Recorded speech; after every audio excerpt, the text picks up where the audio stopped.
Thank you. Well, first of all, I want to take this opportunity to thank the bishop for inviting me here. It is truly an honor for me to be part of this men's conference.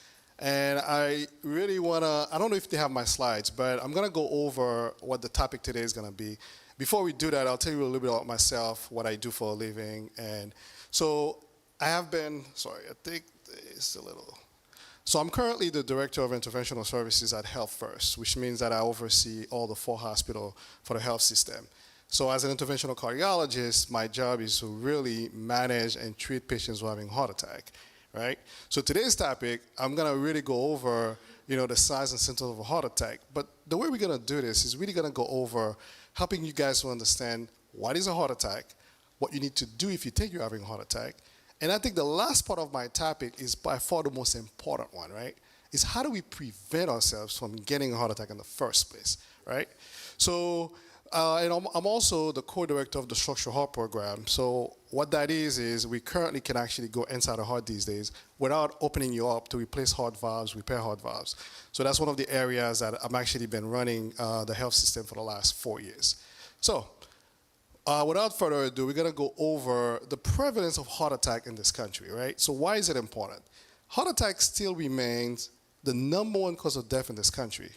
Now, despite of all the advances that we have in the field, believe it or not, if someone is having a heart attack today, we can actually get to your heart within 60 minutes without opening you up just by accessing a little artery in your wrist. And within 60 minutes, we could treat the problem. But why is it still the prevalence so high and the mortality is so high? Now, if we look at the prevalence for heart disease, I think we lost the slides. Do we have the slides? So, okay. So when we look at the numbers, right? The numbers, we're talking about close to 800,000 people every year is having a heart attack, right? And the mortality is still very high. So if we break it down into different subgroups, right? We're talking about blacks, Hispanic, white, and Asian. We have the highest prevalence for heart attack in this country. And as a race, we have the highest mortality for heart attack. Now the question is, if you look at the mortality and the white race, it's significantly dropped over the years. Maybe 50 years ago, the mortality for heart attack was close to 50%. Now it's close to 12%. But in our race group, it really hasn't changed. We haven't moved the needle. The question is why? Why, an African American, the prevalence is higher, the mortality is higher.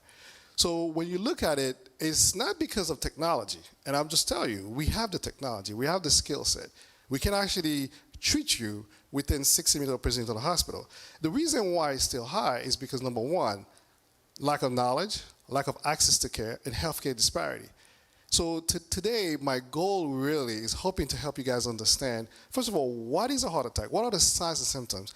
And what you need to do if you're having a heart attack. So one of the biggest problems we have as a physician, right, is a lot of time when patients are having a heart attack, they take several days before presenting to the hospital. So throughout my talk, I'm going to go over one basic topic. Time is muscle and muscle is life. So the sooner you get to the hospital, the higher likelihood you have for surviving a heart attack. And the reason why people don't go to the hospital is because they're afraid. It's because they're scared. So my goal today is to really help educate you guys on the signs and symptoms and to really help alleviate any fear you may have from going to the hospital. And also at the end, to really go over what we can do to empower ourselves to prevent ourselves from getting a heart attack, right? Now, first of all, we need to understand, the heart is by far one of the most important organs in the body because it's working 24/7, non-stop. If your heart stops, you die, right? So in other words, you need to understand, this really goes over briefly the anatomy of the heart. Your heart as an organ also needs blood supply, just like any other organ, right? So the heart provides blood supply to the rest of the body, but it also needs blood supply. It's made up of these coronary arteries. This is what brings blood supply to the heart. So when someone is having a heart attack, so what happened actually? You're having a heart attack because those coronary arteries, close up, clogged up. Now, if I looked at a CAT scan of everyone here, I can guarantee you I'm going to have 5 plaques on everybody here. The moment you're 18, you start having these atherosclerotic plaque. And why do you develop plaques? Part of it is genetics, part of it is diet, Part of it is stress. All these are factors, but unfortunately, you can't prevent yourself from having these plaques, right? But what you can prevent is how you can, reduce this plaque and how you can prevent this plaque from becoming unstable to cause a heart attack. So these are what we call, atherosclerotic plaque. So what are plaque made up of? It's mainly, cholesterol deposition, on the artery. So when we're talking about, when you go to your doctor, you check your cholesterol, LDL, good cholesterol, bad cholesterol. What we're really looking at is a bad cholesterol. These are the cholesterol that actually goes into the wall, and you see they go inside the wall and form these plaques. Now, when you have plaques, the plaques can be stable or unstable. What makes a plaque unstable? Usually stress, inflammation, other risk factors like diabetes, high cholesterol. All these are risk factors that's going to make this plaque unstable that will cause you to have a heart attack. So what happens when you have a heart attack? So pretty much, as I explained to you, this artery, this video doesn't play, but what happened is a clot forms, a plaque breaks, and a clot forms and closes the artery. That's when the time starts, right? So remember, the heart is a muscle, right? The longer it takes you to get to the hospital to open up the artery, the higher likelihood you're having from dying of a heart attack. So if you wait 24 hours, that muscle is dead. Now, no matter how great we are in the cath lab, once the muscle is dead, even if I open the artery, I'm not going to be able to regain the function. Now, if you come in within the first 6 to 12 hours, the heart will recover. The heart is amazing at recovering itself, but it all depends on timing. So timing is essential. So the real topic today is timing. Time is muscle and muscle is life. When you're having these symptoms, you need to go to a hospital. So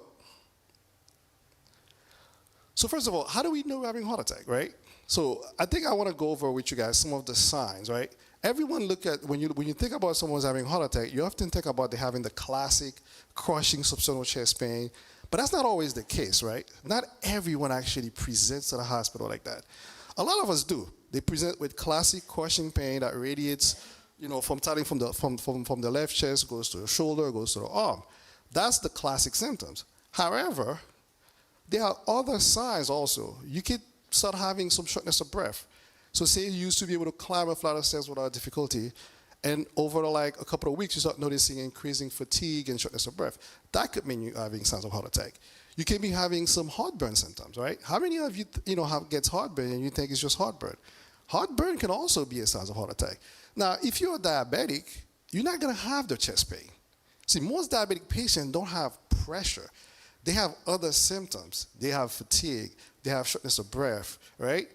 These are signs that, these are a change in your activities. That tells you that the heart is not functioning very well. But a lot of us ignore those symptoms. Remember what I said, the longer you wait, the higher your mortality is, right? And in women in general tend to present, they're not as classic as men and not as dramatic either. So when we're having a heart attack, we usually tend to have the classic crushing pain. And if you're married, your wife will tell you to go to a hospital. But most women, when they're having symptoms of chest pain, they tend to take care of the house first before they take care of themselves. So that's why, whenever I see a woman coming with a heart attack, they usually have a slightly higher mortality, especially black women. Part of the reason is because of the delay. Remember, timing is everything, okay?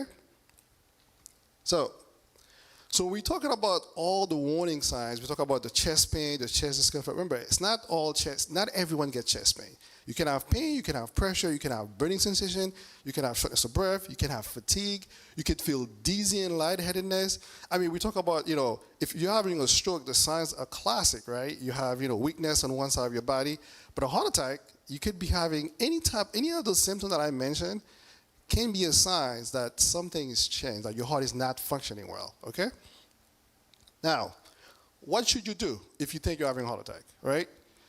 First thing you should not do, number one, is ignore the symptoms, right? Because if you ignore the symptoms, remember, time is muscle, muscle is life. The longer you wait, the higher your mortality is. So the first thing you should always do, if you think you're having a heart attack, call 911.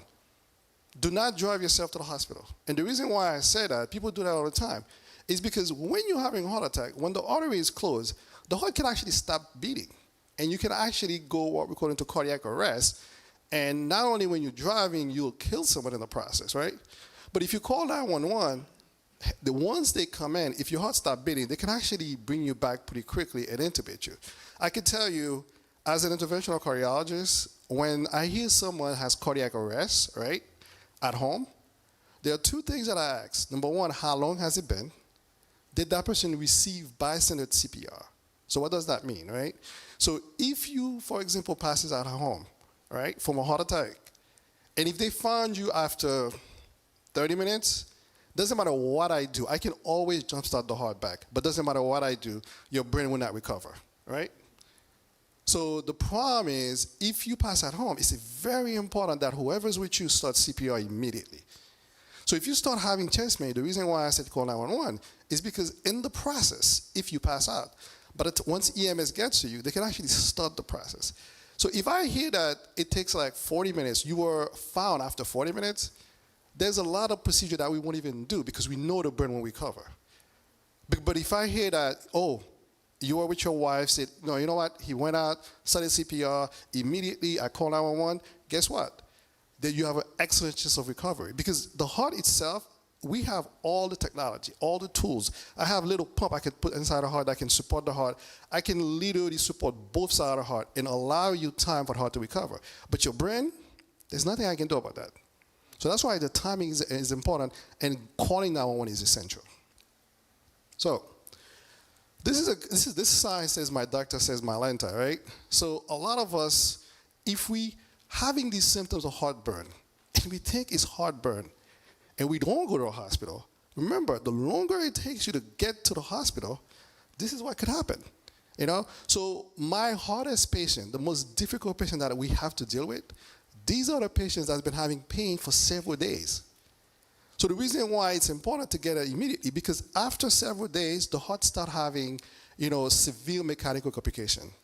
You can actually puncture a hole in your heart because that area is dead. You can actually rupture one of the leaflets. So now you're having wide open regurgitation. You can actually, the heart can actually stop beating completely. So the longer you wait, the mortality is higher. It's pay attention to the symptoms. So early treatment is important. Acting fast, you know, is crucial, okay? So now the next part is really to try to help you guys understand what happens when you go to the hospital and why you should not be afraid, right? Because we can actually, once you get into the hospital, the first thing we have to make sure is, okay, if you say if you're having these symptoms, you want to make sure, are you actually having a heart attack? So we do EKG, blood tests, you know, to determine that, right? Now, if the EKG confirms you're having a heart attack, the next phase is to stabilize you. We're definitely going to give you oxygen, put your medication to help treat the symptoms. But immediately, every single hospital in the country have a mandate, okay, has a mandate. The moment you present to a hospital and you have all the signs and you meet the criteria that you're having a heart attack, we have to get you to the cath lab within 90 minutes, and we have to open up that artery, okay? I can tell you at Health First, we've actually maintained our numbers to 58 minutes. So that means the moment you present to our ER, we can get to your heart within 58 minutes and open up the artery and reestablish flow. And that, it is by far one of the single most important procedure that can help improve your survival from a heart attack, okay? So pretty much, you know, we talk about, you know, if you go to a hospital, for example, that doesn't have a cath lab. So we have to remember, not every single hospital in the country perform this procedure, even part of this health system. So when we look at this health system, Health First, right, they have 4 hospitals. So we have Palm Bay, we have Holmes Regional, we have Cape, we have Viera. Out of the 4 hospitals, only 2 provides the services at night, right? So if you're having a heart attack, you go to Palm Bay, what would happen is they will transfer you to Holmes Regional. So they usually will call me on call and say, hey, I have a patient who's having a heart attack. He meets criteria for acute coronary syndrome.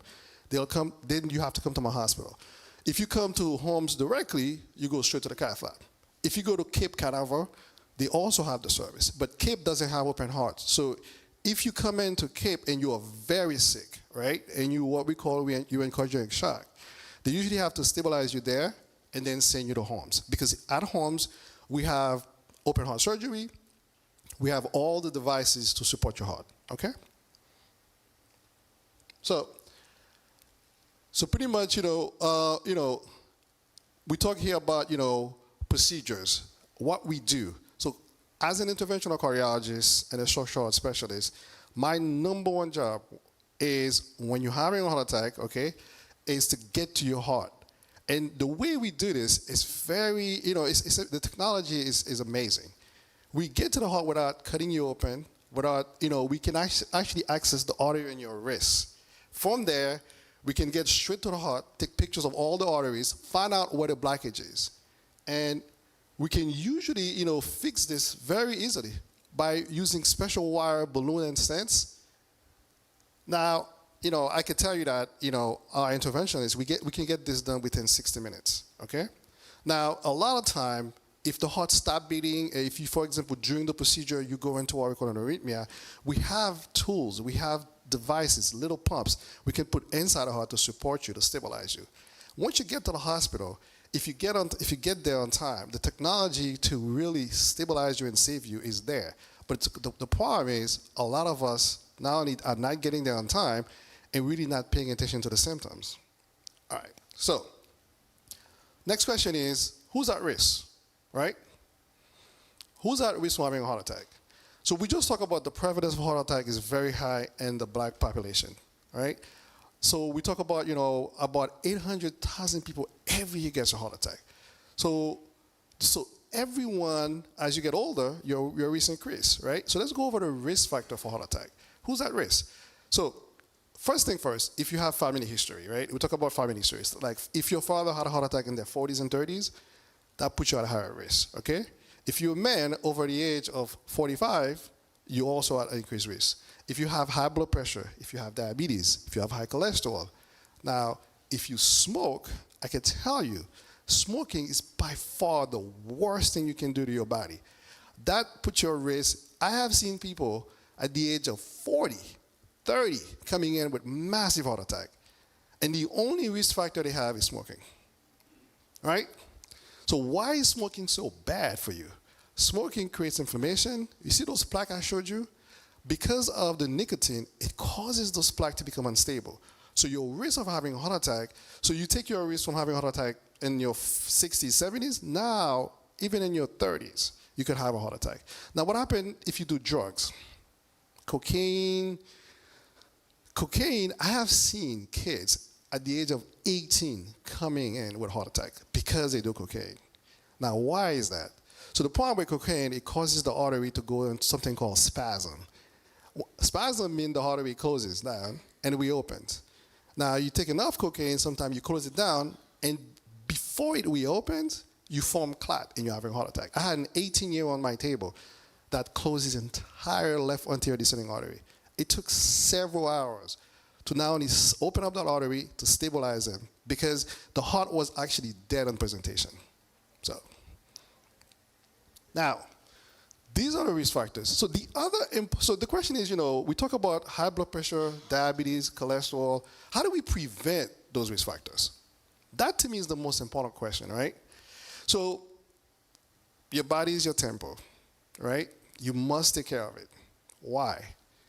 I'm always fascinating when we have expensive cars, we make sure we take those cars to the dealer on time. If you're driving a Benz, the other thing, if you're driving a Benz, you're not going to take the Benz to, gas station mechanics, right? You don't do that, right? You're going to take the Benz to the dealership to get the service done properly. And this is the most valuable engine you have. But yet again, we take it all the time to fast food restaurants, right? We eat whatever, anything. We smoke, we drink. We don't take care of it. But yet again, but for a piece of metal, we will make sure we get the best care. That doesn't make sense, right? So the problem with us is if you don't take care of yourself, meaning, making sure that, first of all, if you're a man over the age of 40, you should have a primary care physician. So the reason why the prevalence of heart attack is higher in the black population. Now let's go over that. Number one is healthcare disparity. Healthcare disparity is a multi-pronged issue. Number one is access to care, right? In our community, we don't have a lot of primary care physicians. So a lot of us actually don't go to primary care physician. We use the ER as our primary care physician. So by the time you get to the hospital, you already have hypertension. And if you have hypertension for a long time, it's not treated, you're going to have heart attack. You're going to have stroke, right? A lot of us, are walking around with cholesterol of 300 to 400. We don't know about it. Now, the reason for that is because you don't go to the doctor, right? And the other thing is lack of exercise, right? Physical activity is by far the number one preventive thing you can do. Forget all the medicine I can give you. Forget me be able to treat you on the table when you come. I tell my patients all the time, I'd rather see you in my office than at 2 in the morning. Because when you come into the hospital at 2 in the morning, it's a 50-50, right? Because if you wait long enough, even though we are very good at what we do, the mortality is still 12 to 15%. So, but if you can prevent yourself, now there's a lot of things that you can do to prevent yourself from having a heart attack. The first thing first is getting yourself a primary care physician, making sure that, you check your risk factors. Get your blood work done every 6 months. Because a lot of the stuff, if we find out you have high cholesterol, high blood pressure, if you have diabetes, we can treat all that. Second, is really start taking care of yourself. Now, why is it that we don't take time to exercise regularly? You have to invest in your body. If you don't invest in your body, you expect me as a physician to treat you when you're sick, but you don't take care of yourself. And that's the problem, because I can treat you, but I'm just patching the problem. Even though you're having a heart attack, we treat it. But if you don't take care of yourself, you're gonna still have. And the more heart attacks you have, once you have one heart attack, your risk of having another one increases significantly. And once you have one heart attack, your risk of dying from a subsequent heart attack increases significantly. So the thing is, the goal of this topic really today is how do we prevent from getting there in the first place? What do you need to do, right? So, you cannot do this. So the reason why I show the slides up is because, so two things, diet, and exercise, right? So what you put in your body has a direct impact on your health. The type of food you eat, okay? Fast food, the reason why fast food is bad for you, think about it, guys. I'm always fascinated. We go to a restaurant, it's a business. They have to make money. So they're not going to use the best oil. They're not going to use the best meat. They're not going to give you the best, food for your health. They're going to use the cheapest product to get the most profit, right? So if you think about it, if you go to McDonald's, you look at, the burger, the oil they use, everything is high in saturated fat, right? So I try to avoid going to a restaurant as much as possible. I try to meal prep every day. So I'll tell you a little bit about how I live my life. I don't go to the hospital cafeteria. I don't even eat at the doctor's lounge. The reason for that is because the first time I went to the hospital and I went to the doctor's lounge and I look at what they were serving, I had to ask my partner, I'm like, look, this chicken is on steroid because this thing is the size of my head. I'm like, there's no way a chicken can be that big. And he looked at me, he's like, what are you talking about? I'm like, brother, this meat is all processed. Do you realize that our meat, we cannot sell our meat in Europe? Because it's processed, it's tainted. So when you go to a restaurant, what do you think they're serving you? They're serving you the cheapest of the cheapest because they need to make a profit. So the first thing you have to do, the first thing I do, I don't eat at cafeteria. I don't remember the last time I went to McDonald's, okay? I don't eat at any fast food restaurant. I try to meal prep every day. Second thing you need to do is you really need to dedicate at least 1 hour every day to yourself, to exercise, to walk. Now, when I say exercise, I don't mean you have to lift weight, no, I mean walking for half an hour. So say, for example, after you eat your dinner, before you go to bed, spend like 20 minutes walking. People don't understand that. That actually can help really reduce your risk. Because if you eat late and you go to bed, you're actually causing the heart to work much harder. Because the heart also needs rest. So when you sleep, your heart rests. But if you eat a heavy meal before you go to bed, your heart is working. So going to exercise, 30-minute walking, and weightlifting. As you get older for men, and women, it is absolutely imperative. We spend at least 30 to 40 minutes, 4 to 5 times a week to exercise for weightlifting. Muscle is by far one of the most important organs in the body. Why? Muscle helps balance your sugar. It helps give you stability. Stability is crucial, and mobility, right? As you get older, if you're not moving, your risk of having a heart attack increases also, okay? Now, if we pretty much, so what we need to do to reduce our risk, right? We talk about it. Number one, if you smoke, you gotta stop smoking. That's the first thing, okay? I mean, to me, like in this day and age, when I find someone who's smoking, I'm completely baffled because the data is there's so much data to show you how bad smoking is for your health. Cancer risk, heart attack risk, you name it. It makes no sense for me that if you love your body, you're gonna destroy it. Second, alcohol. I didn't talk about alcohol. Alcohol, I actually stopped drinking. Why? Because alcohol is a toxin. This idea that we talk all the time about here, a glass of wine helps, relax the vessels, is good for the heart. It's nonsense. Alcohol is bad for you, period. So, I mean, that's just the way it is. It's just bad for you.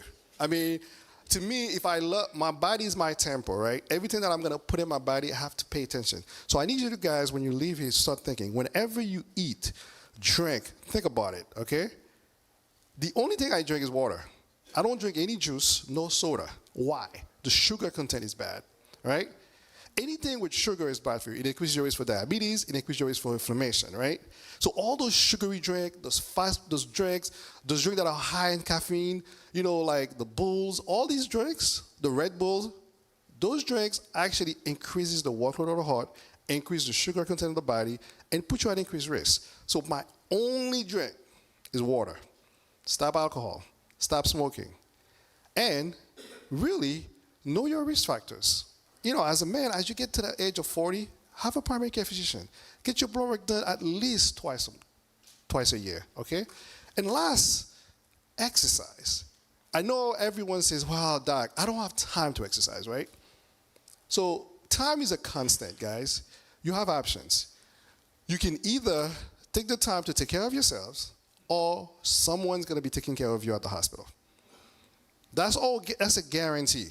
If you don't invest the time, half an hour, 1 hour every day for walking, lifting weight, I guarantee you're going to spend that time in a hospital and somebody else is going to be taking care of you. And I can guarantee you that person, I don't care how great of a physician it is, he's not going to take as good of care of your body that you would have. So it is your personal business to take care of yourself, okay? So these are all the celebrities that have had heart attacks. Some of them have died from heart attacks, right? So the point I'm trying to make to you guys is, why do you need to pay attention and take care of yourself? I mean, you have loved ones. You guys have kids. You have family. I wake up every day, I go to work, but I also take care of my body. You know why? I want to be around. I have 2 girls, and this is my youngest daughter, okay? So this is when she was like 1 year old. Every day, I get up, I force myself to exercise. I force myself to go to the gym. I force myself and I pay attention to what I'm eating because I want to make sure that I'm around for them. So my point to you, although, heart attack can be deadly, the prevalence is high, but there's a lot of things that we can do to prevent ourselves from getting a heart attack. Start by really taking care of yourselves. You need to empower yourself. You need to be, just like you have that Benz that you take care of your car every 3 months, every 6 months, you take it to the dealership. Every 6 months, go to your primary care physician, get your blood work, understand your risk factors. And once you know your risk factors, then start taking care of yourself. Exercise, pay attention to what you eat. Don't go to a fast food restaurant. Don't drink soda. Don't smoke. Stop drinking alcohol. It's bad for you, okay? Water is great. If you don't like straight water, get sparkling water. I drink sparkling water because it makes me think I'm drinking something. But I just stopped drinking, period. And please, don't smoke. That's it. Any questions?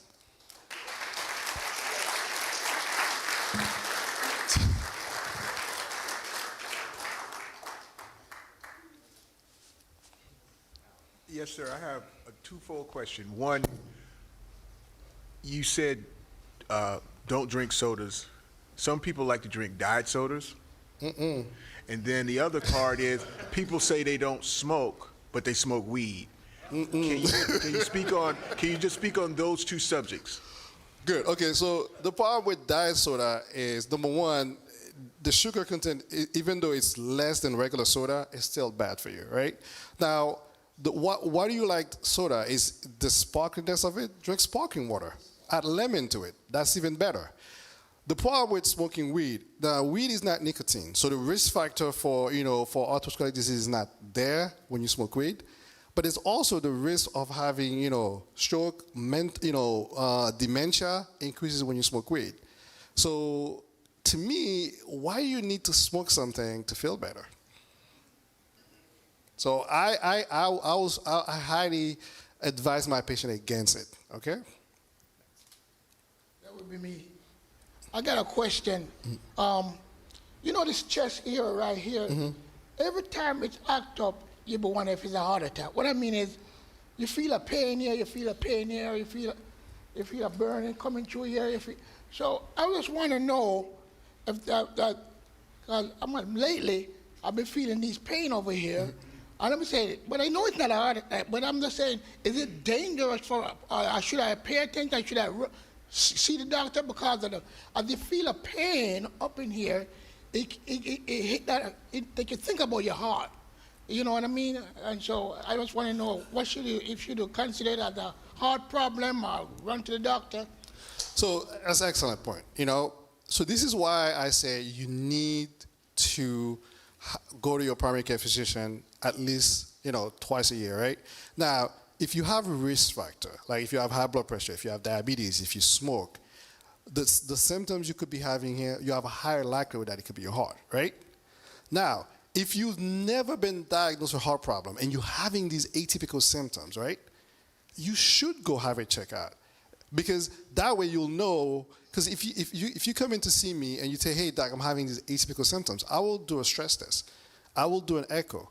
Now, if I do a stress test, calcium score, and everything come out negative, then I can say, you know what, hey, it's not your heart, then it's probably something else. Then we can look at the stomach and other reason. It could be musculoskeletal, right? I mean, sometimes I work out and I get the symptoms. Or if you're driving, or if somebody hits you on the chest, you can still have the symptoms. But you always must rule out the heart first. The mistake we make is we always think, oh my God, this is probably heartburn, and while it's your heart. So my advice is, if you've never seen, a cardiologist and you're having these atypical symptoms, just get a checkup. Go ahead. I have twofold question to you. I'm pretty healthy. I exercise. I go to the gym regularly. I take cod liver oil, 3 tablespoons a day, breakfast, lunch, and dinner. I take olive oil, but my olive oil I order from out of the country. I take 3 tablespoons of that. I take it like a medicine. I also take a pill called Fatty 15. And so I wanted your opinion on that, but I also want your opinion on, if you were on a beach or at home and someone is showing signs of a heart attack, prior to taking them to the hospital, would you give them aspirin? So, excellent. Very good question. Number one, so we talk about, taking, cod oil, olive oil. So let me just briefly go over the type of oil we have, right? So when we're talking about oil, we're talking about, there's oil that is high in saturated fat, there's oil that are high in monosaturated, and oil that are high in polysaturated. So saturated fat and trans fats are bad for you. So if you ever go to a store and you see oil like vegetable oil, their saturated fat content is high, the reason why it's bad for you because they have higher inflammation, so they're more likely to cause plaque. So monosaturated and polysaturated fats, that's what you want, right? So oil that are high in monosaturated fat, olive oil, polysaturated fat, avocado oil, grapeseed oil. Oil that are high and saturated fat are like vegetable oil, right? So you see these people eating like mazola vegetable oil, that's bad for you. So when you go to this restaurant, when they do like everything deep fry, they're not using olive oil. They're not using avocado oil. They're using, mazola oil, which is vegetable oil. So that, my friend, is really bad for you. And also when you look at oil, you also have to look at the smoke point for oil, right? So you cannot, if you have olive oil, we don't recommend to burn olive oil to a high smoke point, because once the oil breaks down, the particle is carcinogenic, right? So if you want to fry stuff, I tend to fry a lot of my stuff with avocado oil and grapeseed oil, because the smoke point is a little higher than olive oil. But olive oil still has a significantly decent smoke point. So I like the fact that you take olive oil because it does help with the digestion system. I take olive oil. I make my own dressing with olive oil. Second, if you're having someone who's having a heart attack, the first thing always they recommend is give aspirin. Have them chew 365-hour aspirin. That is very important. And the reason for that is immediately starts thinning your blood, right? And actually helps improve the blood flow to the heart. So absolutely that's the first thing you do. And second thing, call 911, right? Call 911 because that person can actually, passes out while you're taking them to the hospital. Because if you drive and that person lose consciousness, you are not providing them care by the time it takes you to even pull over. So call 911, because the moment they get there, they can actually start the process. Next question. Probably about 3 years ago, I was playing golf with my pastor, and I passed out. He had called 911. They came, I bought him out. The guy, they said, he's presenting. They said, hey, he's having a heart attack, was what they said. I got to the hospital. They said I had what they called a vasovagal syncope. And so since that time, I've been kind of monitoring what I eat, what I do. But my question is about honey. So I use honey to sweeten, like I'm a coffee drinker. Two things: is coffee bad for you, and then is honey, sweetening it with honey a better alternative? Two things. Coffee is excellent. I drink coffee every day. If it was bad for you, I'll be dead. So,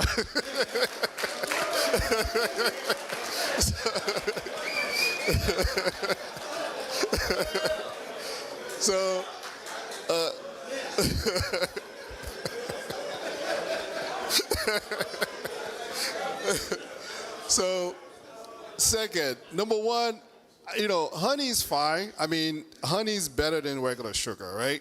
So I try to drink my coffee black. I've actually learned to acquire that taste because, I enjoy it better. So, but the other thing, I don't put any creamer or anything else on the coffee because all this are fat, right? I know.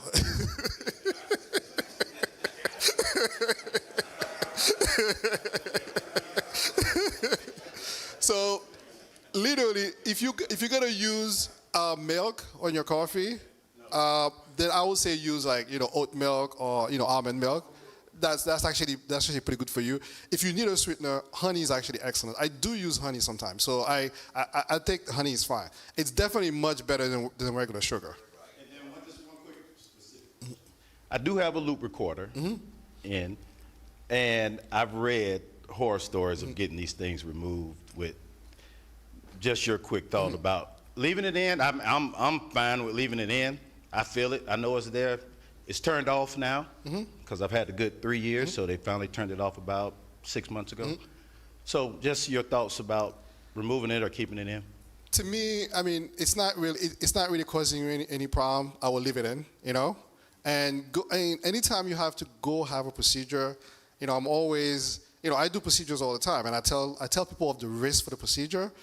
Even though the risks are very small, there's always a small risk. So if it doesn't bother you, leave it in. 2016, well, a lot of stuff you were saying was true, timing. I would drink and eat chips and all kind of stuff, sodas and stuff, instead of eating a regular meal. So one morning, I was on my way to take my grandson to the daycare. So on the way going, I was coughing and throwing up. So when I got to the daycare, my chest started hurting.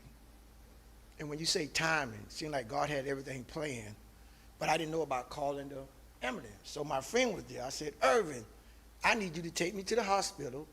Don't stop at no lights. I did. I called. I'm telling you this is the truth. I called my wife. I said, honey, I don't know what's going on. My chest, like something is set on my chest. So when I got to the hospital, this nurse, she wanted to take my blood and she wanted to do this. I'm just throwing everything away. So she finally clicked. So when they got me in the back, They said my main artery was 100% blocked. And I started, going, you start thinking, so nurses and doctors, everybody came in and everything. And like you said, timing. From that time, from 15 minutes me in the room, and then in the surgery, I think within an hour, they said that the main artery was 100% blockage, and it went through my arm. And the next thing I knew, I woke up in intensive care, and they said, "How you feel?" I felt like I was new because I was breathing.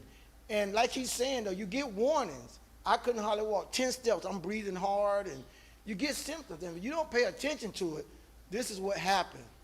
So then another time happened, and I'm going to sit down. I was getting ready to go to Africa. And I said, when I go to Africa, I want to make sure that I'm okay. So like you said, you don't want to be in some place and something happens. So I go to the doctor. They do an EKG. Behold, she said, something ain't right. You need to go straight to the hospital. And I got there. I was in there for 2 days. I had to go back into surgery again. But when he got in surgery, he went in. He said, everything is good. He said, I don't know if you was excited or it threw something off and stuff. But we as men, we got to pay attention to our bodies. It tells us when it's time or something ain't right. So I was just letting you know that in 2016, God spared my life. And I just thank God, that I'm still here. And I have 2 stents. Amen, amen. That testimony is so crucial. Exactly what he just said. Had he waited even a couple of hours, he would have probably not be here today. So you pay attention to your symptoms, you pay attention to the signs, and you went to the hospital. That was the smartest decision you made. And I'm so happy that you are able to give that story so everyone here can understand. The most important decision you can make when you're having these symptoms is go to a hospital. Okay? Amen. We pray you are blessed by the worship experience here at Truth Revealed. Share this word with your friends and loved ones on your news feed and timeline. And remember, there are several ways to partner with us. Text Trim Give to 888-364-4483. Follow the prompts and you will receive a confirmation text of your gift. You can also give online at truthrevealed.org or securely donate using the Truth Revealed mobile app. You can also mail in your gift addressed to Truth Revealed at 1550 Orange Blossom Trail Northeast, Palm Bay, Florida 32905. Once again, we thank you for your continued generosity to Truth Revealed. And to those who have answered the call to salvation, please email connect@truthrevealed.org. And until the next time, remember to share this message and stay connected via Facebook and subscribe to our YouTube channel at Trim Nation 1. May God bless you and keep you until our next gathering.